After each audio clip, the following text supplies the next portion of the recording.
What's going on, YouTube? Q back here again with another video for you. Today's video, I'm going to go over all the reasons why I got the regular ZL1 instead of the ZL1 1LE. So people ask me questions like, yo, why didn't you get the ZL1? And it's a few reasons that I do have, so I'm going to get into all that today. But it's probably not what you think. Maybe it is what you think. I don't know what you think, but I'm going to give you the reasons why I did not. Nothing against the ZL1 1LE, but there's a particular reason that I did get the low-level ZL1. And before I get into those reasons, don't forget to like, comment, subscribe, hit the bell, browse the channel. Let's jump into it.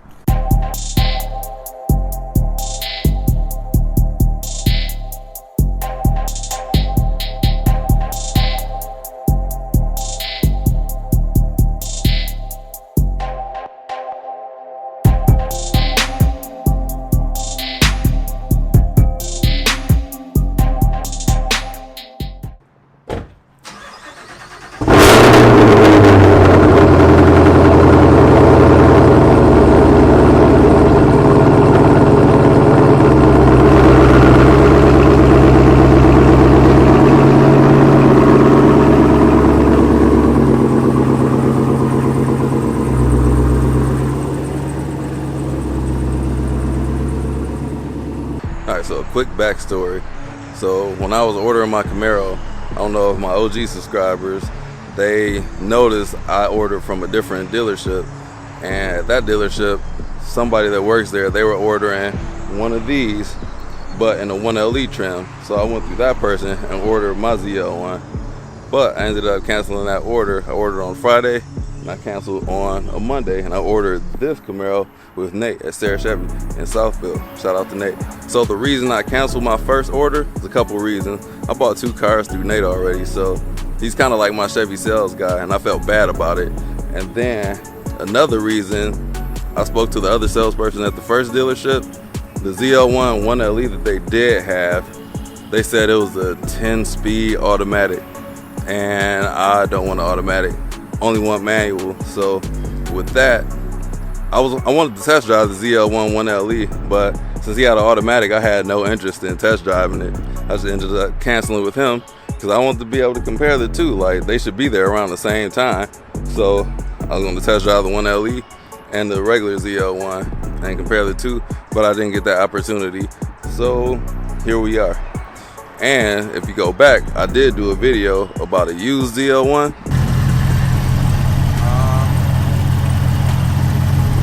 These screws being replaced is a bad thing, and I don't know what the heck this is. See that there's a little gap in the hood right here. Wow, that's more than just a little gap. The panel doesn't match up that well. But that ZL1 was in an accident and it had minor damage, and I looked under the hood and it was quite a bit more than minor. It was more moderate to severe. So I just don't feel good about buying cars that have been in accidents, especially to that severity. Wear is noticeable by the eye. So I'm like, all right, that ZL1 1LE isn't it. Other than that, I really haven't seen a ZL1 1LE, but that's not the only reason I didn't buy one. There's a bunch of reasons, and another reason, I was expecting a final edition Camaro to come out, or a Z28, but that rumor was scrapped early on. So I was kind of holding out, like, what if I just do a straight up base or another Camaro? Final edition Camaro ended up not happening. So I heard that was going to be a 1LE trim, but that was all rumors, and that's looking like it's not going to happen at all at this point. But the other reasons why I didn't buy one was because I could only go by reviews, because I never had my hands on one. The ZL1 is comparable to the SS1LE that I did have, because they both have magnetic ride control. I'm okay with that. But the ZL1 has a much harsher suspension. That's like a straight up track car. I hear that it's rough, but some people say it's not. But that's a car that I would need to test drive to see if it does have a harsh suspension for me. And I can't get that by other people's opinions. I need to experience that for myself, and I didn't have that opportunity. And another reason, so and I was okay with canceling the ZL1 order because my budget at the time allowed for me to have this ZL1 and the GT350. I didn't have the budget to have a ZL1 1LE and the GT350. I would have had to sell the GT350. Yeah, that happened anyway. So I didn't want to have to go through the dealership because they would have wanted to do a trade-in, and then waiting for somebody to buy the GT350 in the dead of winter. That would have been a hard sell. It was just the wrong time to sell that, and I didn't want to have to sell a car to get another car. So with these Camaros, if you're interested in a Camaro or have ordered a Camaro, I'm pretty sure yours has been on hold at some point in time in this production span since you ordered it. So there's a lot of part shortages with these, especially with the carbon fiber. And the ZL1 1LE did have carbon fiber shortage, so that's why certain people choose certain options on these things, because they're back ordered. Like the PDR, if you want a car with PDR, you'll be waiting for a long time for those parts to get in. The carbon fiber wing for 2023, the carbon fiber wing won't even be an option on GM site. So items are dwindling away. I see they already took away the cold air intake on these.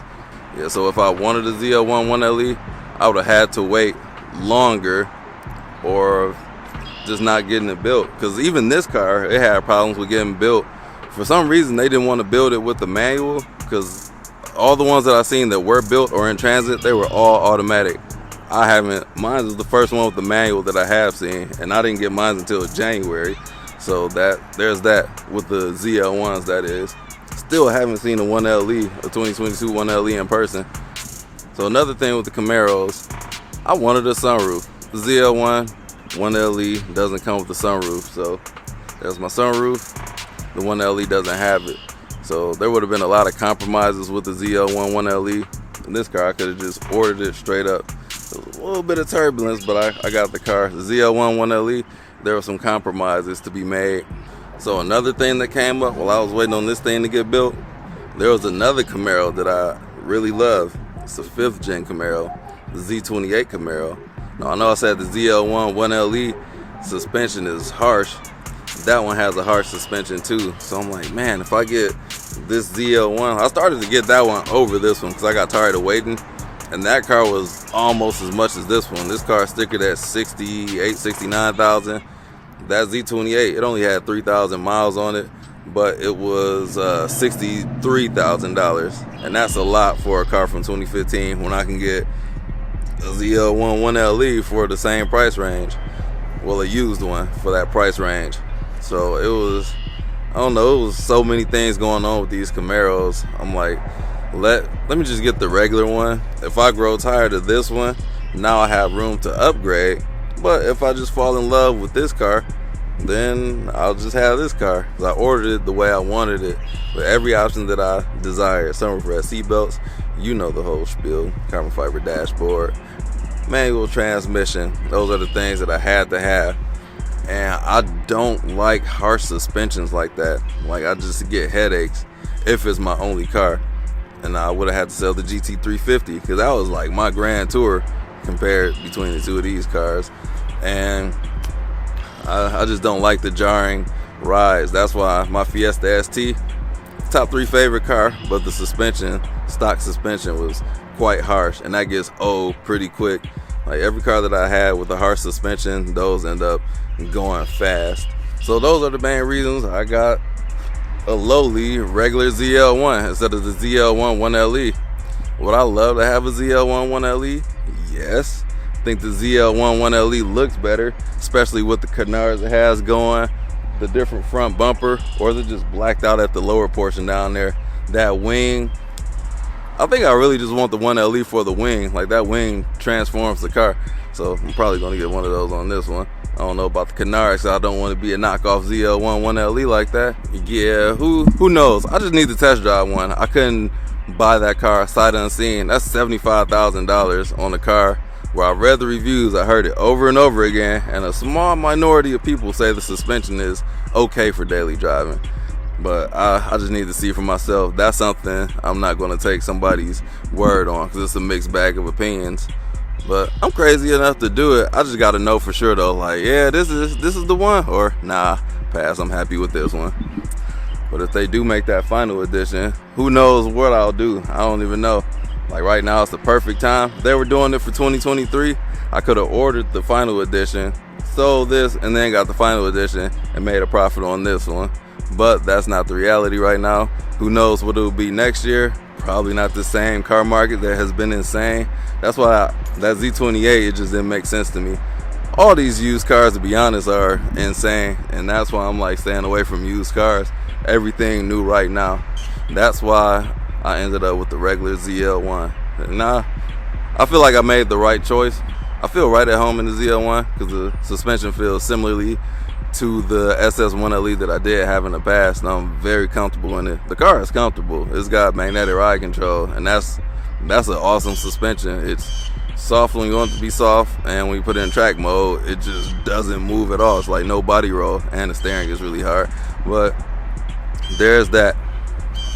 So compromises, options, wait time, and just the unknown. That's why I'm in the regular ZL1. Those ZL1 people, let me know why you chose one over the other. Like I stated mine below. I want to hear yours in the comments down below. And with that, don't forget to like, comment, subscribe, hit the bell, browse the channel, and I will check you out on the next video. Peace out.